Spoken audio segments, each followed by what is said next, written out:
Pretpostavimo da imate u životu dve alternative.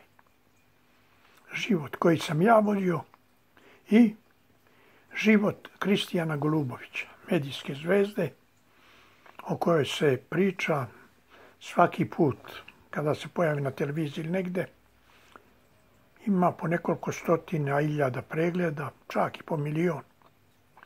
Ja sam nešto ispričao, deo mog života.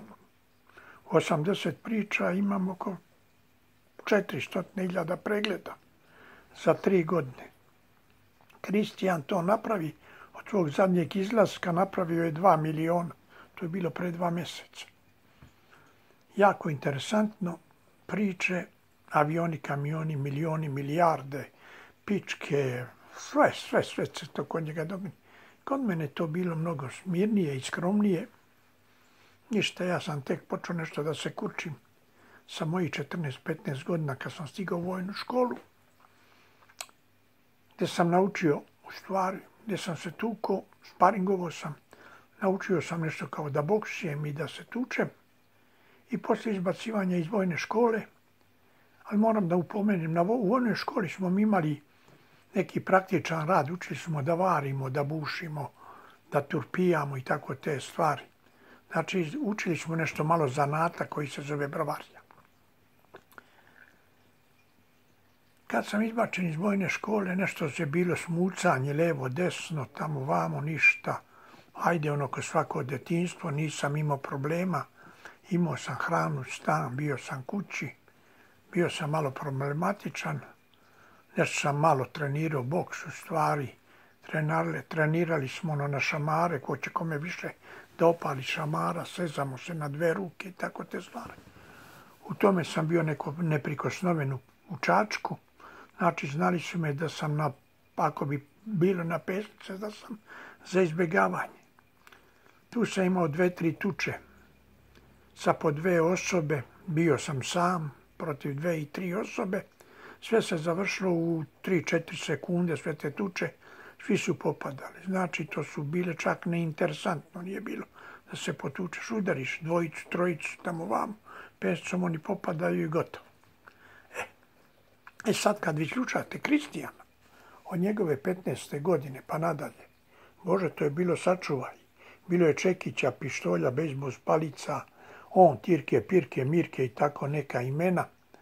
Po 5-6 njih vladaju te na Voždovcu, te na Banovom brdu, te na Dvovom Beogradu i tako ti je to stvar. Lepo je to. Sad koliko je to istina, ja to ne znam. Ja pričam o mojim stvarima za koje tvrdim da je istina. I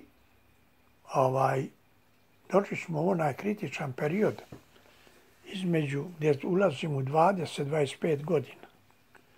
To je znači 1970. 65. 70.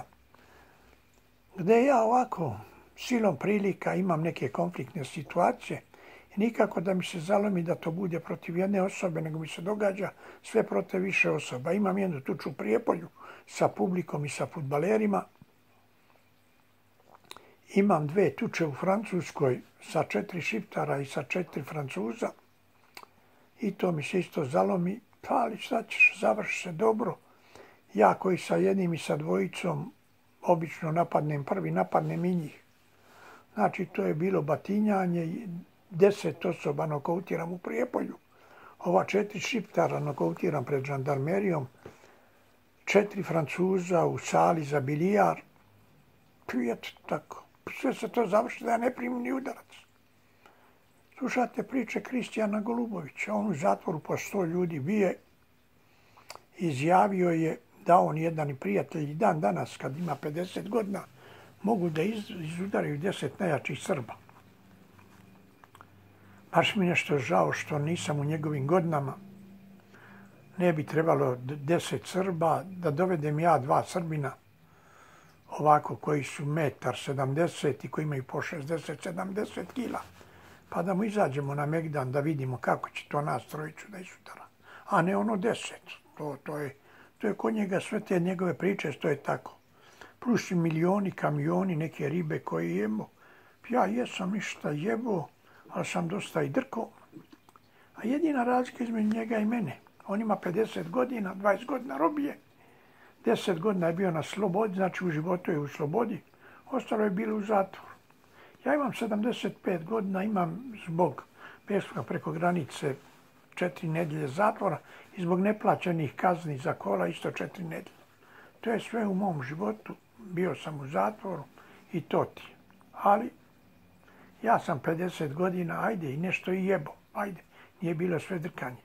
Jesu me drkali u životu, ali to je tako. Eto ti, šta da vam kažem, pročitajte ponovo to Kristijana Golubača, naslušajte se, mislim, ti njegovih priča i polako uzmite ove, ako nemate šta da radite, moje priče su mnogo sporije, bez muke i galame, lijepo uzmete te moje pričice i pročitate tako i uporedite i onda razmislite, ako imate neku decu od 17-18 godina koji su u nekoj životnoj dilemi, dajte im neka pogledaju Kristijana Golubovića i Život popa Zmijalka. Tu se njima radi o ostatku njihovog života od 18 pa nadalje. Koliko će to da traje, to sve zadnjici i od njih. Na Kristijanov način možda kraje veoma kratko. Ovo na moj način jeste, ponekad možda bude dosadno, nema uzbuđenja, ali se lijepo živi. Ide se na zimovanje i na letovanje i tako te stvari. Eto, to sam htio da vam ispričam, valjda će nešto poslušat će neko ceo ovu priču. Vidimo se sljedeći put u sljedećoj emisiji. Hajde, prijatno, doviđenja.